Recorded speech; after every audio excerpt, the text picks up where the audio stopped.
2025 সালে এসে আবারও কিয়ামতের নতুন আলামত প্রকাশ পেল, যা আমাদের প্রিয় নবী হযরত মুহাম্মদ সাল্লাল্লাহু আলাইহি ওয়াসাল্লাম আরো 1400 বছর আগে বলে গিয়েছেন। প্রিয় নবী হযরত মুহাম্মদ সাল্লাল্লাহু আলাইহি ওয়াসাল্লামের একটা কথাও যে মিথ্যা নয় তা খুব ভালোভাবে পশ্চিমা বিজ্ঞানীরা প্রমাণ করেছে। প্রিয় নবী আজ থেকে আরো 1400 বছর আগে বলেছেন, পৃথিবীতে 10টি বড় কিয়ামতের আলামত প্রকাশ না হওয়া পর্যন্ত পৃথিবীতে কিয়ামত সংঘটিত হবে না। কি সেই আলামত যা নিয়ে রীতিমতো চিন্তায় পড়েছে পুরো বিশ্বের বিজ্ঞানীরা?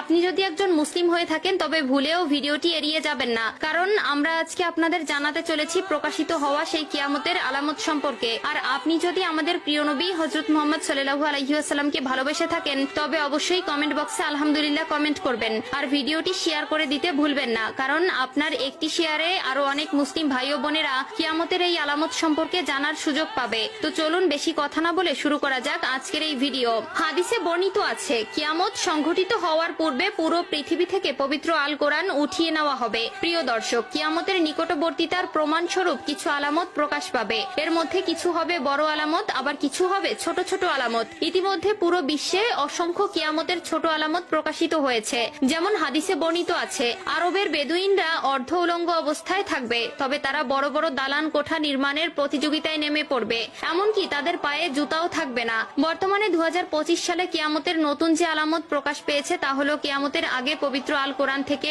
সকল অক্ষর উঠিয়ে নেওয়া হবে। ইতিমধ্যে এমনই কিছু তথ্য প্রকাশ পেয়েছে। আজ থেকে প্রায় 1400 বছর আগে মহান আল্লাহ তাআলা হযরত মুহাম্মদ সাল্লাল্লাহু আলাইহি ওয়াসাল্লামের উপর কোরআন নাজিল করেন এবং আল্লাহ তাআলা ঘোষণা দেন কিয়ামতের আগ পর্যন্ত তিনি নিজেই তা সংরক্ষণ করবেন। আল্লাহ তাআলা পবিত্র আল কোরআনের মধ্যে বলেছেন, নিশ্চয়ই আমি কোরআন অবতীর্ণ করেছি এবং আমি এর সংরক্ষক। সূরা আল হিজর আয়াত নম্বর 9। কিন্তু এমন এক সময় আসবে যখন মানুষ কোরআন ভুলে যাবে। পৃথিবীতে এমন কেউ থাকবে না যে কোরআন স্মরণ করবে। তখন আল্লাহ তাআলা এই পৃথিবী থেকে কোরআন তুলে নিবেন। এরপর ইসরাফিল আলাইহিস সালাম সিংহায় ফুঁক দিবেন এবং এই মহাবিশ্ব ধ্বংস হয়ে যাবে। রাসূলুল্লাহ সাল্লাল্লাহু আলাইহি ওয়াসাল্লাম বলেছেন, রাতের অন্ধকারে কোরআন মানুষের বুক থেকে উঠিয়ে নেওয়া হবে, এমনকি মুসহাফের একটি আয়াতও পৃথিবীতে অবশিষ্ট থাকবে না। ইবনে মাজাহ হাদিস নম্বর 4050। কিয়ামতের আগে পৃথিবীতে কোনো মুমিন ব্যক্তি থাকবে না। কিয়ামত আসবে পৃথিবীর সবচেয়ে নিকৃষ্ট মানুষদের উপর।